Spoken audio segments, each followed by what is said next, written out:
शनिवारी रात्री उशिरापर्यंत पुण्यातील FC रोड या ठिकाणी असलेल्या L3 या लॉन्जमध्ये या रेस्टॉरंटमध्ये पार्टी चालू असल्याचे व्हिडिओज सोशल मीडियावर व्हायरल झाले। त्या व्हिडिओमध्ये अनेक तरुणाई जी होती ती ड्रग्ज घेताना ही पाहायला मिळत होती। त्यानंतर पुणे पोलीस ॲक्शन मोडवर आले। या ठिकाणी पुण्यातील FC रोडवर असणाऱ्या L3 लिक्विड लीजर लाउंज या बारला सील करण्यात आलं पुणे पोलिसांकडून आणि त्यानंतर या ठिकाणचे मालक जे होते त्यांना आरोपी म्हणून पोलिसांनी ताब्यातही घेतलं। त्यानंतर पुण्यातील अनेक संघटना देखील आक्रमक झाल्याचं आपल्याला पाहायला मिळालं।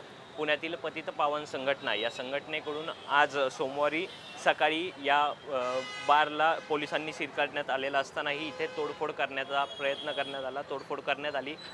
बारच्या रेस्टॉरंटच्या बाहेर असलेल्या कुंड्या फेकून देण्यात आल्या। त्यानंतर या रेस्टॉरंटचं नाव जे आहे त्या ज्या पाट्या फोडण्यात आल्या त्या ठिकाणी भगवा रंग टाकून या सगळ्या घटनेचा निषेध करण्यात आला।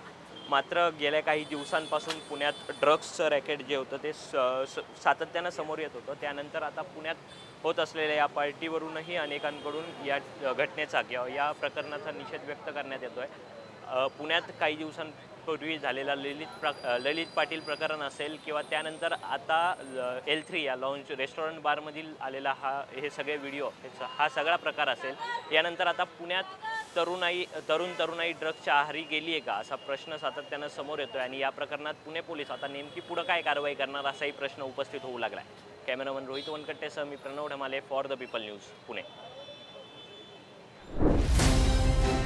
भारत दुनिया का सबसे बड़ा लोकतंत्र और NLC भारत देश का सबसे बड़ा गैर राजनीतिक मंच।